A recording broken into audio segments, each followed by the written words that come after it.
you're new here, adventurer, I share real stories about my travels around Africa and Asia.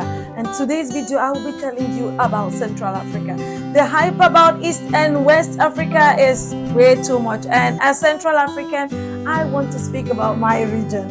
Anyways, I'll be talking to you today about how I attempted to take a road trip from Cameroon to Equatorial Guinea. If you haven't heard of Equatorial Guinea, Malabo is their capital, a small tiny little country located at the extreme edge of the African continent.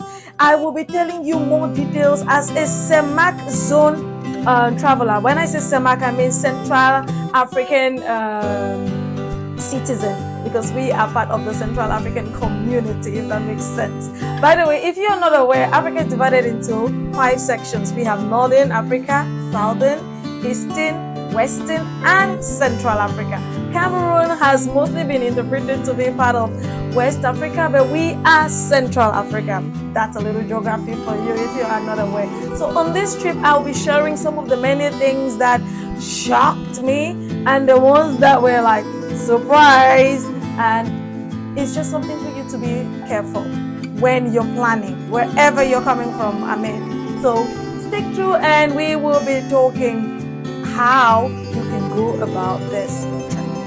My journey began from Ebolowa, where I took dynamic agency bus, and it was about a 2 to 3 hours journey through KOCC, BAM, and it was just amazing to see several little villages around that area. KOCC Center is the final bus stop, and that's where I had to. As soon as I arrived at the border, I am supposed to stop at the Cameroon side. As a Cameroonian, I felt like, okay, it was home. I got in.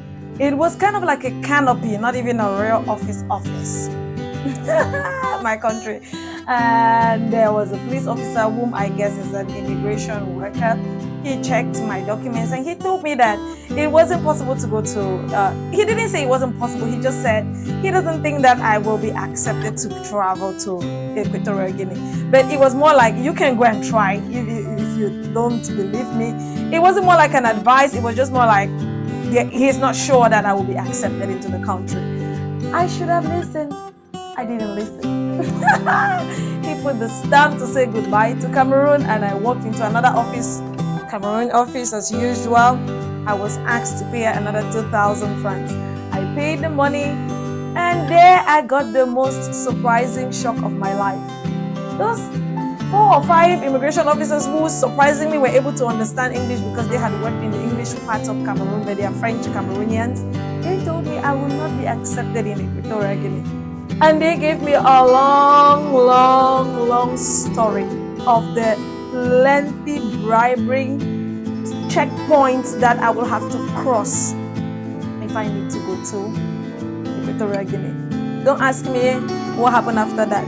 Anyway, I'll still tell you because I think you're curious like I am. I was already at the border, so I said, okay, I'll just give it a try. Even if they don't accept, at least I tried. And guess what? I went, asked the immigration officer on the Equatorial Guinea side. By the way, it's just a gate separating the 2 borders.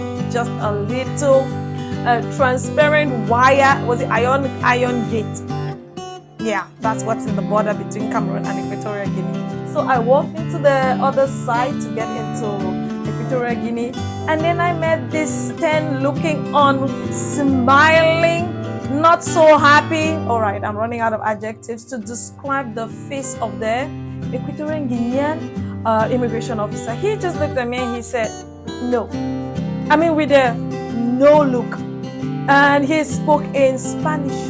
Did Sarah understand? No. But his head made me understand.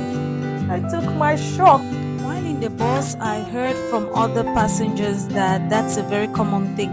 Some of the Cameroonian immigration workers offered to assist me if I go and come back again in January, because that was in December. But I wasn't willing to waste my time to come back all over again. It was very far from the southwest and I didn't want to do that. So if you're going to do this trip, I recommend you fly. Just take a plane to Malabo, and I'm almost certain that you will be allowed access into Equatorial Guinea. Why? why, probably because of the CEMAC zone friendship. But the best and the safest will be to go to the Equatorial Guinea embassy in Cameroon, get a visa, or be sure that you don't need a visa, take a flight, and that way you can explore the country without stress. For me, I might go someday in the future, but for now, that was my sad experience. If you haven't clicked or liked my videos yet, there are a lot more about different countries that I've been doing. So please just, click on the subscription button and then like it so that others will hear about this, in my words, warning before they plan their trip. In my niece's voice, bye-bye.